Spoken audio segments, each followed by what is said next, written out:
Assalamualaikum warahmatullahi wabarakatuh. Halo semua, perkenalkan nama saya Nilam Aulia, Taruna Aktif semester 4 dari Program Studi Teknologi Pengelolaan Sumber Daya Perairan. Pada kesempatan kali ini, saya akan mempresentasikan mengenai penarikan contoh acak berlapis atau stratified random sampling dalam mata kuliah pengkajian stok ikan. Materi ini penting karena metode sampling merupakan dasar dalam memperoleh data yang akurat untuk mengestimasi jumlah dan kondisi stok ikan di suatu perairan. Selanjutnya, di sini terdapat latar belakang. Dalam pengkajian stok perikanan, data yang diperoleh harus dapat mewakili kondisi sebenarnya di lapangan. Namun, ikan tidak tersebar secara merata karena dipengaruhi oleh faktor lingkungan seperti kedalaman, suhu, salinitas, dan jenis habitat. Jika kita menggunakan sampling acak sederhana, ada kemungkinan beberapa wilayah tidak terwakili dengan baik. Oleh karena itu, digunakan metode penarikan contoh acak berlapis yang membagi wilayah penelitian menjadi beberapa kelompok atau strata, sehingga setiap bagian populasi memiliki peluang untuk terwakili dalam sampel. Selanjutnya, pengertian dari metode ini. Penarikan contoh acak berlapis atau stratified random sampling adalah metode pengambilan sampel dengan cara membagi populasi menjadi beberapa strata yang relatif homogen. Setelah populasi dibagi ke dalam strata, sampel dipilih secara acak dari masing-masing strata tersebut. Tujuan utama metode ini adalah meningkatkan ketelitian data, mengurangi kesalahan sampling, dan memastikan seluruh karakteristik populasi dapat terwakili. Dalam penelitian perikanan, strata dapat berupa kedalaman perairan, wilayah penangkapan, musim, atau bahkan jenis habitat. Selanjutnya, prinsip dasar. Terdapat 5 langkah utama dalam metode ini. Yang pertama, menentukan populasi yang akan diteliti. Kedua, membagi populasi menjadi beberapa strata berdasarkan karakteristik tertentu.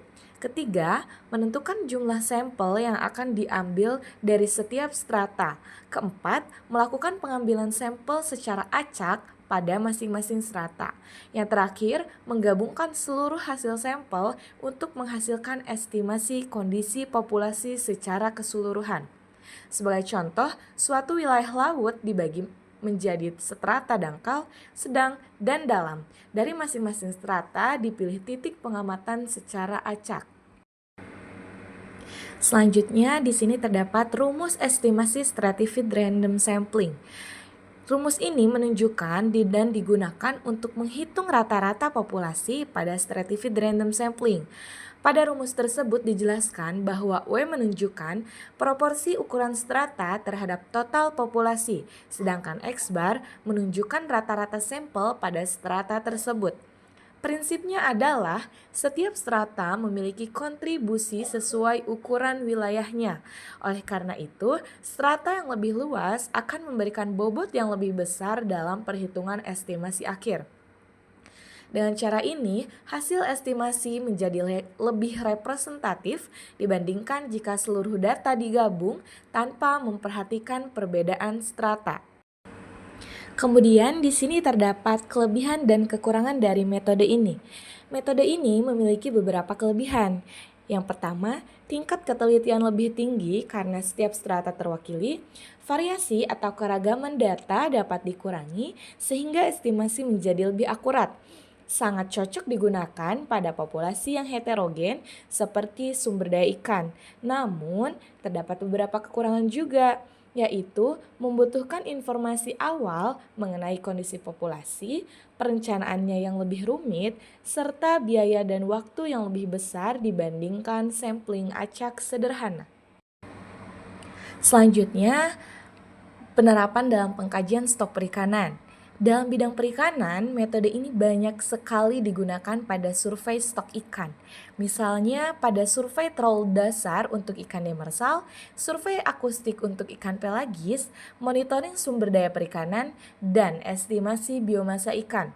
Sebagai contoh, wilayah penelitian dibagi berdasarkan kedalaman perairan, yaitu 0 sampai 20 meter, 20 sampai 50 meter, dan lebih dari 50 meter. Pembagian ini dilakukan karena jenis dan kelimpahan ikan biasanya berbeda pada setiap kedalaman. Selanjutnya kita memiliki contoh kasus nih. Sebagai contoh, kita akan mengestimasi stok ikan demersal pada suatu wilayah perairan. Wilayah penelitian dibagi menjadi 3 strata, yaitu perairan dangkal seluas 200 km persegi, perairan sedang seluas 300 km persegi, dan perairan dalam seluas 500 km persegi. Kemudian ditentukan jumlah stasiun pengamatan seperti perairan dangkal 10 stasiun, perairan sedang 15 stasiun, dan perairan dalam 25 stasiun. Titik-titik pengamatan tersebut dipilih secara acak menggunakan koordinat GPS sehingga setiap lokasi memiliki peluang yang sama untuk dipilih. Selanjutnya kita punya hasil contoh perhitungan. Setelah survei dilakukan, diperoleh rata-rata biomasa ikan sebesar 120 kg per kilometer persegi pada strata dangkal, 180 kg per kilometer persegi pada strata sedang, dan 250 kg per kilometer persegi pada strata dalam.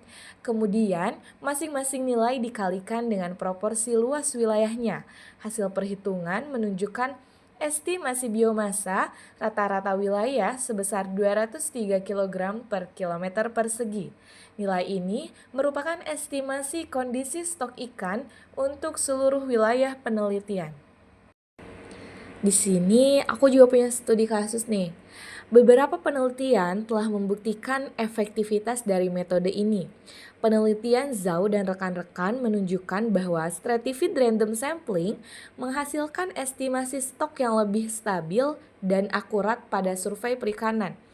Selain itu, penelitian Jolie dan Hampton pada survei akustik ikan menemukan bahwa pembagian strata berdasarkan kepadatan ikan dapat meningkatkan efisiensi survei dan ketepatan estimasi stok ikan. Oleh karena itu, metode ini juga banyak digunakan dalam penelitian dan pengelolaan perikanan di berbagai negara. Yang terakhir, kesimpulan. Berdasarkan pembahasan yang telah disajikan dan dijelaskan, dapat disimpulkan bahwa penarikan contoh acak berlapis merupakan metode sampling yang sangat penting dalam pengkajian stok ikan. Metode ini dilakukan dengan membagi populasi ke dalam beberapa strata yang homogen dan mengambil sampel secara acak dari setiap strata. Keunggulannya adalah menghasilkan estimasi yang lebih akurat, presisi yang lebih tinggi, serta mampu mewakili kondisi populasi yang heterogen. Karena itu, metode ini banyak digunakan sekali dalam survei stok ikan modern. Demikian presentasi saya mengenai penarikan contoh acak berlapis dalam mata kuliah pengkajian stok ikan. Semoga materi yang saya sampaikan dapat menambah pemahaman mengenai pentingnya metode sampling dalam memperoleh data yang akurat untuk pengelolaan sumber daya perikanan yang berkelanjutan.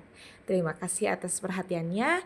Sekian dari saya. Wassalamualaikum warahmatullahi wabarakatuh.